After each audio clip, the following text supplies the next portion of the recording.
Lu pada tahu nggak sih, gue jadi tiba-tiba kepikiran loh, waktu Jepang ngejajah Indonesia gimana ya? Kira-kira gimana ya? Gue cerita kan? Nah, kebetulan pada ceritanya nih. Apa tuh? Jadi pada zaman dahulu,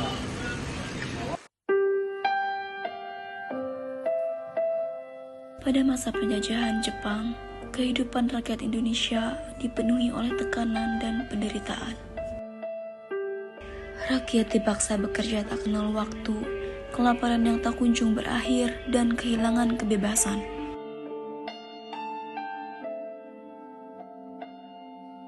Mereka dikenal sebagai romusa, tenaga kerja paksa yang diperlakukan tanpa belas kasihan. Mereka bekerja sepanjang hari, tenaga terkuras, dan tubuh melemah. Namun perintah tetap harus dijalankan.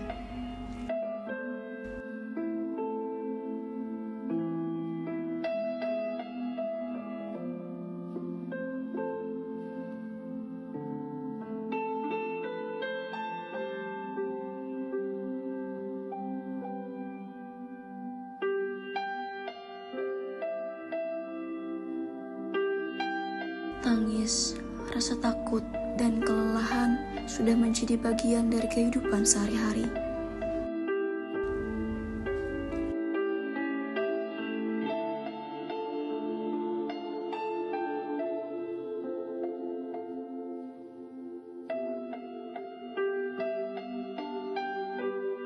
Namun di balik semua penderitaan itu, muncul harapan. Harapan akan kebebasan, harapan akan masa depan yang lebih baik. Dan harapan itu perlahan membawa bangsa Indonesia menuju sebuah titik penting dalam sejarah kemerdekaan.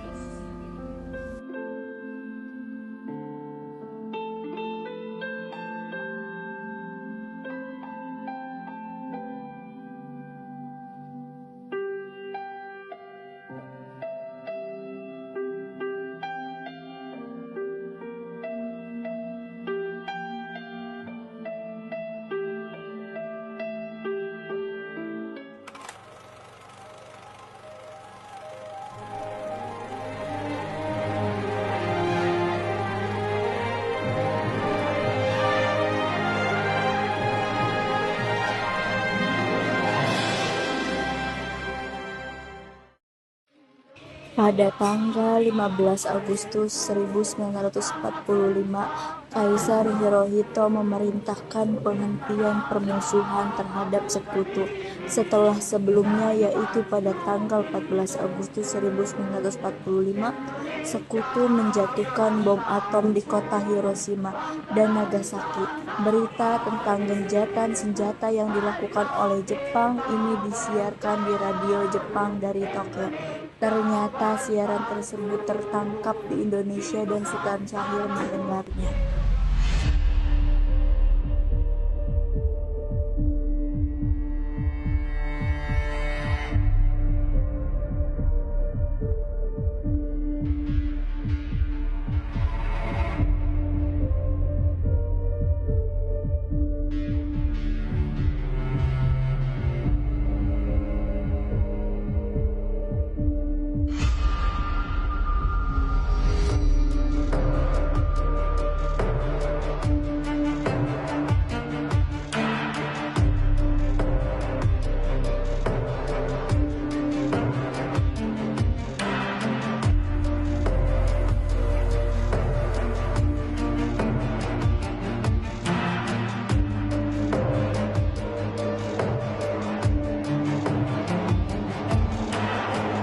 Bung, apa kalian sudah dengar berita tentang Jepang hari ini? Belum, Bung. Apa yang terjadi dengan Jepang? Dari yang saya tahu, Sekutu telah menjadi Bandung di kota Hiroshima dan Nagasaki. Dan oleh sebab itu, Jepang mulai bergencatan senjata.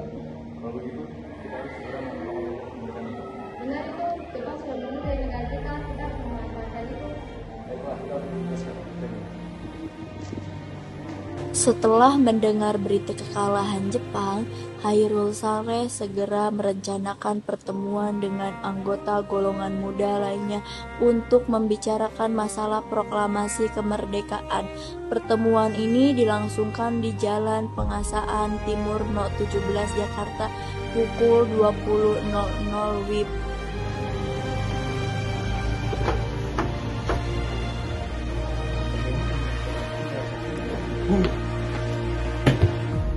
Teman sekalian, sudah kalian mendengarkan berita tentang kekalahan Jepang?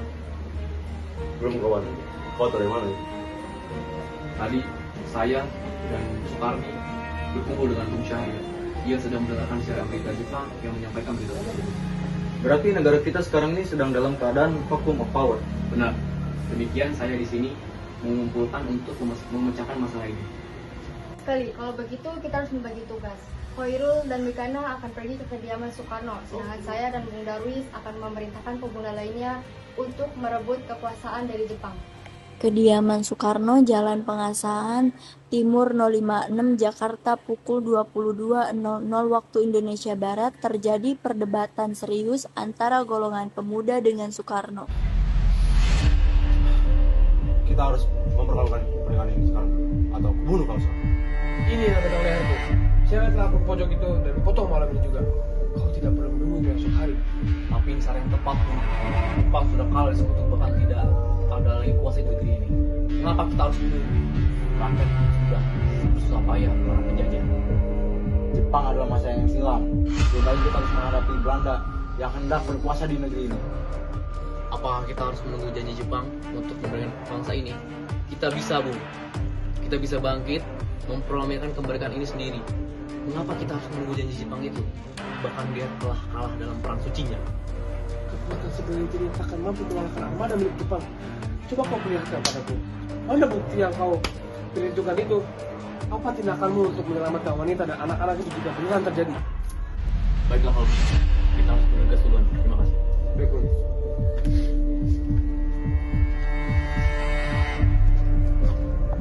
Tapi semakin cepat kita memproses perkara ini, akan semakin cepat pula kita makin tentang rakyat yang sudah ditanggung selama ini. Inilah yang sudah ditunggu-tunggu bangsa kita, Bung. Baiklah, tapi berikan kami waktu untuk berunding sebentar. Baik. Kemudian para anggota golongan tua yang berada di kediaman Soekarno langsung membicarakan permasalahan tersebut. Bagaimana ini? Para pemuda sudah menuntut kita untuk segera memproklamasikan kemerdekaan. Tapi kita tidak boleh mengganggu. Kita butuh waktu untuk mempersiapkan semuanya dengan matang. Karena tidak terjadi sesuatu yang tidak diinginkan. Saya setuju. Sekarang yang terpenting adalah bagaimana caranya kita menghadapi sekutu yang hendak berkuasa kembali di negeri ini. Ya, lagi pula mereka masih muda.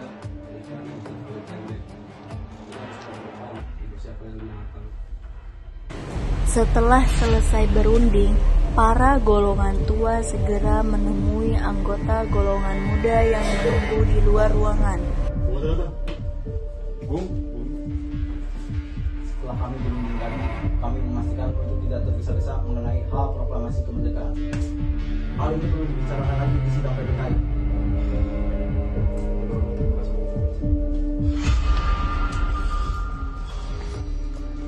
Dengan berat hati mendengar keputusan tersebut, para pemuda pun meninggalkan kediaman Soekarno. Tetapi mereka tidak putus asa.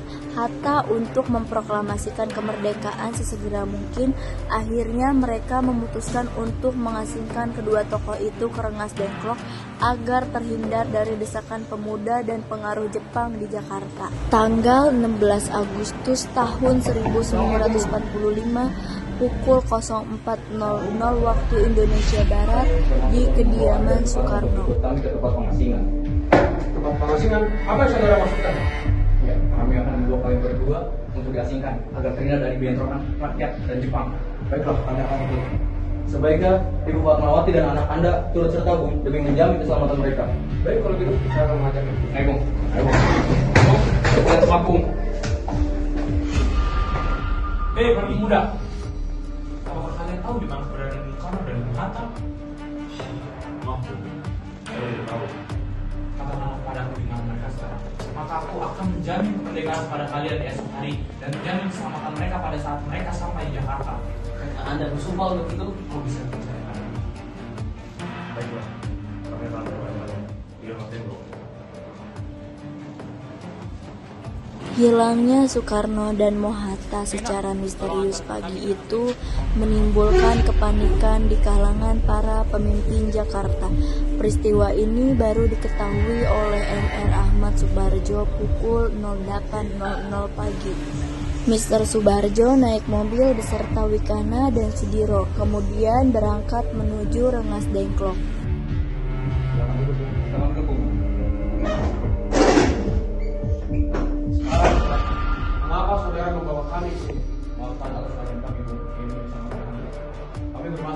membicarakan tentang proklamasi kembali, Bu.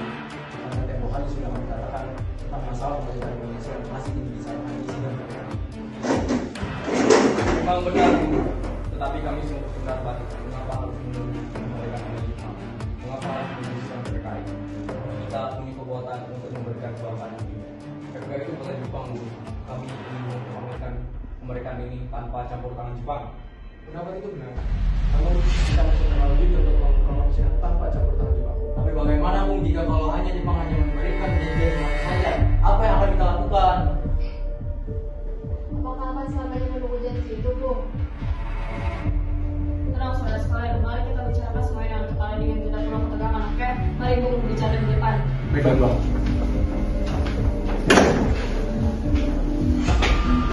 Apa perhitungan Anda berdua mengenai proklamasi ini?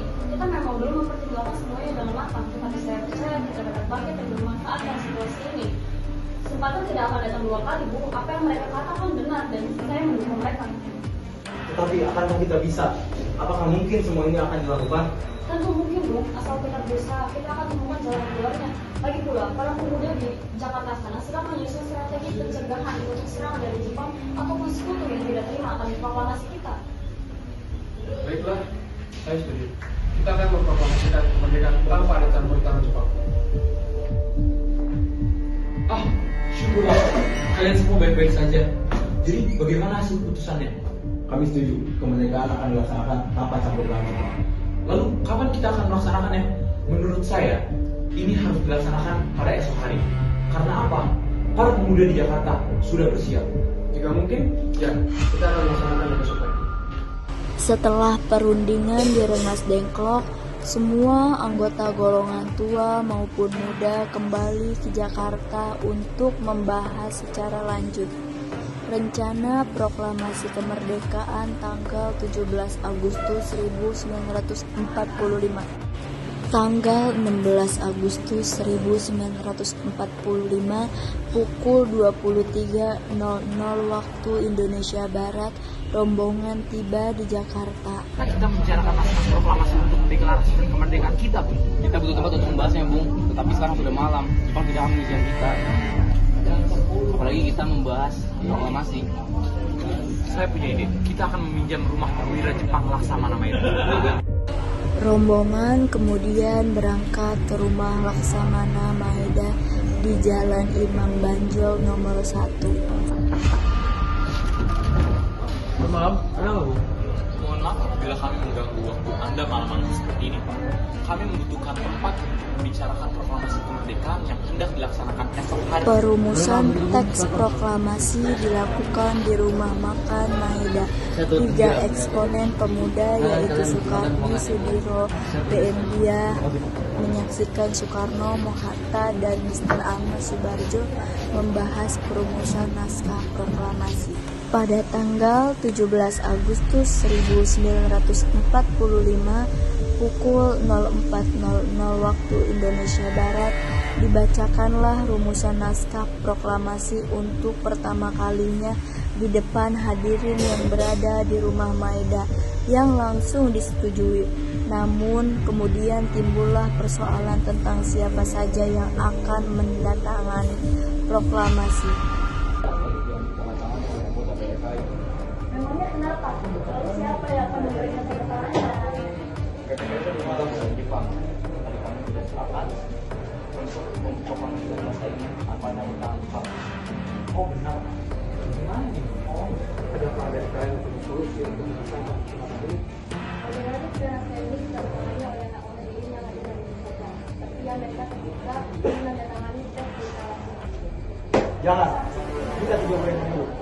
Kita tidak boleh mengikuti bangsa lain. Karena dia berjasa-jasa di Indonesia, berarti atas nama bangsa Indonesia. Saya tidak benar. Bagaimana saya menandatangani Anda dan Jakarta? Bagaimana diri? Setuju. Setelah semuanya setuju, Soekarno memerintahkan Sayuti Melik untuk mengetik teks proklamasi tersebut. Sayuti Melik pun mengetik teks tersebut.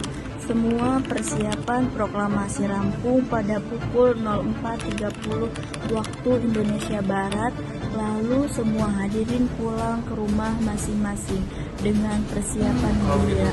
Kemudian para pemuda mengirimkan kurir-kurir untuk menyampaikan bahwa saat proklamasi telah tiba, mereka juga mengatur pelaksanaan penyiaran berita proklamasi kemerdekaan, menyebarkan beberapa pamflet ke penjuru Jakarta dan sekitarnya. Pengeras suara diusahakan adanya. Semua dilakukan agar rakyat dapat turut menyaksikan momen paling berharga untuk bangsa Indonesia. Mulai dari Anda dan Anda. Saya sudah tidak siap. Saya sudah sangat siap untuk mempersiapkan proklamasi kemerdekaan ini. Tapi apa yang kalian lakukan?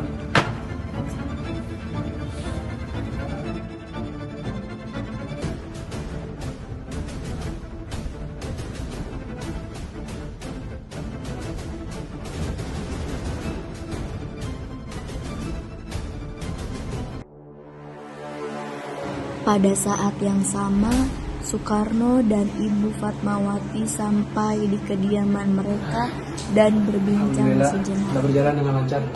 Terima kasih Bu telah menemani Bapak di saat saya yang telah menguras pikiran ini.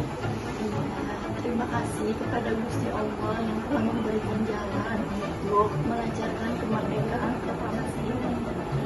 Oh iya Pak, apakah kalian sudah merencanakan proklamasi yang akan berlangsung besok? Sudah, kita akan laksanakan besok hari upacara bendera dan akan diiringi lagu Indonesia Raya karya Bung Supratman. Loh, kita belum mempunyai bendera. Terus bagaimana?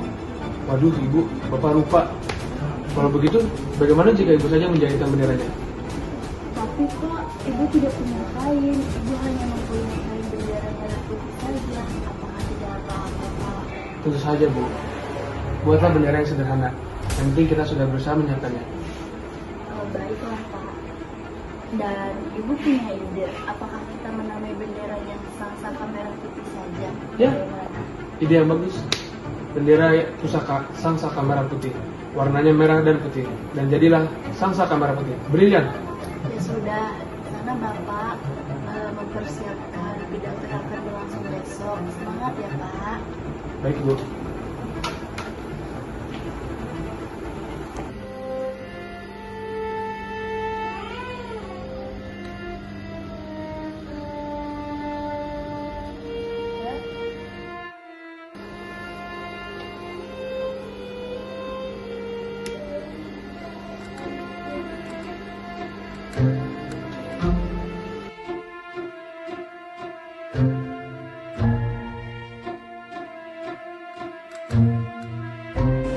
Hari Jumat pada tanggal 17 Agustus tahun 1945 pukul 10.00 waktu Indonesia Barat di Jalan Pengasangan Timur 056, tanda awal kejayaan bangsa ini, sambil menyerahkan bendera.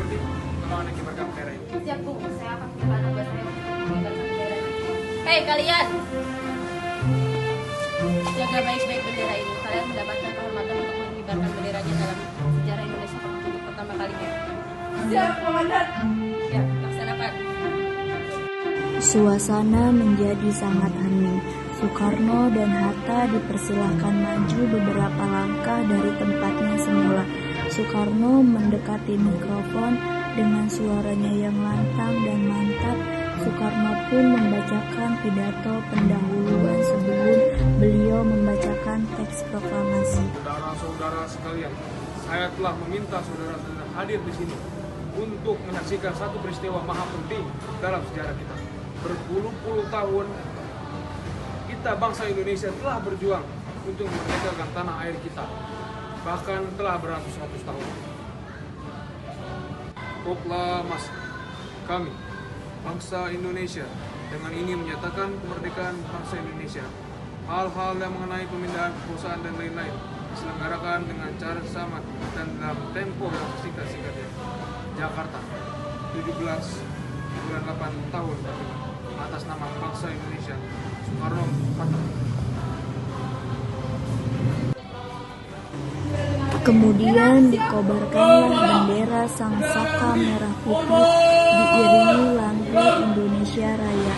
Hadirin turut menyanyikan lagu kebangsaan Indonesia tersebut.